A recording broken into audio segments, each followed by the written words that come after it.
आणि आता राज्याच्या विविध जिल्ह्यातल्या ठळक घडामोडींकडे एक नजर. जिल्हा झटपट. संगमनेर तालुक्यातील लष्करातून निवृत्त झालेले मेजर महेंद्र चंद्रकांत भान सोनावणे यांनी सामाजिक बांधिलकी जपत चिंचोली गिरोव येथील गुणवंत विद्यार्थ्यांना दिले 1,03,000चं बक्षीस. स्वच्छता ही सेवा या उपक्रमांतर्गत बीडच्या आष्टी इथल्या उपजिल्हा रुग्णालय परिसरात राबवण्यात आली स्वच्छता मोहीम. विद्यार्थी, नर्स, डॉक्टर यांनी घेतला सक्रिय सहभाग.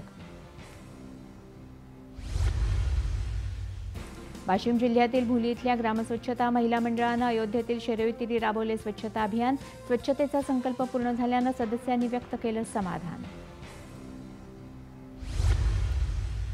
नाशिक इथं 26 ते 29 सप्टेंबर दरम्यान होणाऱ्या राष्ट्रीय टेनिस क्रिकेट स्पर्धेसाठी सावित्रीबाई फुले विद्यालय आणि राहुरी कृषी विद्यापीठ इथल्या 6 महिला खेळाडूंची झाली निवड.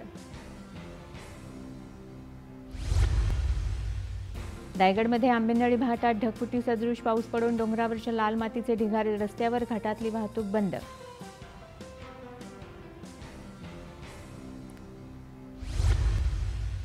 अहमदनगर जिल्ह्यात अवैध गॅस रिफिलिंग केंद्रावर स्थानिक गुन्हे शाखेची धाड. 27,000चा मुद्देमाल जप्त, एकावर गुन्हा दाखल.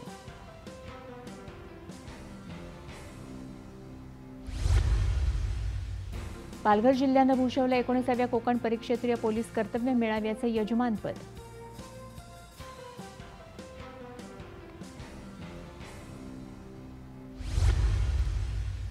वाशिम जिल्ह्यात चतुर्थ श्रेणी लागू करण्यासाठी कोतवालांकडून जिल्हाधिकारी कार्यालयासमोर धरणं आंदोलन.